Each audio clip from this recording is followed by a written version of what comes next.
जय श्री कृष्णा दोस्तों, एक बार फिर से स्वागत है आपका हमारे YouTube चैनल पर। दोस्तों, कहते हैं ना कि हमारे कर्मों की सज़ा हमें ज़रूर मिलती है, इसलिए कोशिश करनी चाहिए कि हमारे किसी भी कर्म से किसी भी जीव को किसी तरह का कोई नुकसान ना हो पाए। परमात्मा की लाठी दिखती नहीं और आवाज़ भी नहीं करती, लेकिन पड़ती है तो बहुत दर्द देती है। आज इसी के ऊपर मैं आपको एक कहानी सुनाऊंगी, परमात्मा की लाठी। बरसात जोरों से हो रही थी और इस भारी बरसात में एक साधु अपनी मस्ती में राधे राधे करते हुए चले जा रहा था। कुछ देर चलने के बाद साधु ने एक मिठाई की दुकान देखी। साधु ने देखा कि मिठाई की दुकान पर एक कढ़ाई में दूध उबला जा रहा था तो दूसरी कढ़ाई में गर्मा गर्म जलेबी। साधु को यह देखकर रहा न गया, शायद से भूख भी लगी थी, इसलिए दुकान पर जाकर उसने दुकानदार से जलेबी और दूध पीने की इच्छा जाहिर की। दुकानदार भी नेक था, इसलिए एक दोने में जलेबी और एक गिलास दूध पीने के लिए दे दिया। जलेबी खाकर और दूध पीकर मानो साधु खुशी से समा नहीं रहा था। हाथ ऊपर उठाकर बहुत सारे आशीर्वाद देकर साधु आगे के लिए निकल पड़ा। साधु भक्ति में लीन होकर मधुर भक्ति गीत गुनगुनाते रिमझिम बरसात में चले जा रहा था। साधु अपने पैरों से सड़क पर बिखरे बरसात के पानी में लात कभी इधर मारता तो कभी उधर मारता। उसी रास्ते पर उसके समक्ष एक नवविवाहित जोड़ा भी चल रहा था। पति पत्नी आपस में कानाफूसी करते हुए मगन होकर एक दूसरे के गले में हाथ डालकर अपने प्यार की मस्ती में चले जा रहे थे। साधु ने इस बार पानी में लात मारा ही था कि बारिश का कुछ पानी उस औरत पर जा गिरा। अब क्या साधु कुछ बोलता, इसके पहले ही पति ने झल्लाते हुए उस साधु पर 2 चांटे जमा दिए। देखकर चल नहीं सकता, अंधा है, कहते हुए फिर 2 लात चलाई और साधु नीचे ज़मीन पर गिर गया। वहाँ और भी कई लोग एकत्रित हो गए, लेकिन किसी की हिम्मत नहीं हुई कि उस युवक को कोई रोक सके। अतः पत्नी को आगे बढ़ना पड़ा और हालत को काबू में करना पड़ा। पति पत्नी आगे बढ़ गए। ज़मीन पर गिरे हुए साधु को किसी ने सहारा देकर उठाया। साधु फिर अपनी मस्ती में चलने लगा।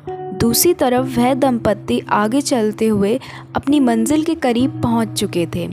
पत्नी ने चाबियों का गुच्छा पति को थमाया और पति सीढ़ियों पर चढ़ते हुए दरवाजे की तरफ आगे बढ़ा ही था कि अचानक उसका पैर फिसला और सीढ़ियों से गिरता हुआ नीचे सड़क पर आ गया। यह सब देखते हुए पत्नी जोर से चिल्लाई और लोगों से मदद की गुहार लगाने लगी। पत्नी की आवाज़ सुनकर आसपास के लोग इकट्ठे हो गए, लेकिन पति को बचा नहीं पाए और उसकी मृत्यु हो गई। पूरा माहौल गर्मा गर्म हो गया। पत्नी अधेर होकर गिर गई और पति के वियोग में जोर जोर से विलाप करने लगी। तभी वहाँ से वह साधु भी गुजर रहा था। जैसे ही लोगों ने साधु को देखा तो आपस में कहने लगे कि ज़रूर इस साधु का श्राप था, तभी यह युवक मरा, वरना क्या कोई सीढ़ी पर गिरने से भी मरता है। लोगों ने तुरंत साधु को रोका और कहा कि तुम कैसे साधु हो, थोड़ी सी बात पर इस युवक को श्राप दे दिया और यह मर गया। लोगों की बातें सुनकर साधु स्तब्ध रह गया और लोगों से हाथ जोड़कर कहने लगा कि मैंने उस युवक को कोई श्राप नहीं दिया था। तभी भीड़ में से एक ने कहा कि अगर आपने श्राप नहीं दिया तो यह युवक कैसे मर गया? भला सीढ़ियों से गिरकर मरता है कोई? ज़रूर तुम्हारे श्राप का ही असर था इस पर। साधु ने तभी अगला सवाल वहाँ खड़े लोगों से किया, मेरे पैरों से जो बरसात का पानी उछला था, क्या उसने युवक के कपड़ों को दागी किया था? लोगों ने बोला नहीं, लेकिन महिला के कपड़े ज़रूर खराब हुए थे। साधु ने फिर पूछा, फिर युवक ने मुझे क्यों मारा? लोगों ने कहा कि क्योंकि वह युवा इस महिला का पति था और अपनी पत्नी से बहुत प्रेम करता था। पत्नी के कपड़े कोई गंदा करे यह वह बर्दाश्त नहीं कर सकता था, इसलिए उस युवक ने आपको मारा। युवा की बात सुनकर साधु जोर से हंसा और यह कहते हुए आगे बढ़ा, भगवान की कसम, मैंने श्राप कभी किसी को नहीं दिया, लेकिन कोई है जो मुझसे प्रेम रखता है। अगर उसका यार सहन नहीं कर सका तो मेरे यार को कैसे बर्दाश्त होता कि कोई मुझे मारे। और वो मेरा यार इतना शक्तिशाली है कि दुनिया का बड़े से बड़ा राजा भी उसकी लाठी से डरता है।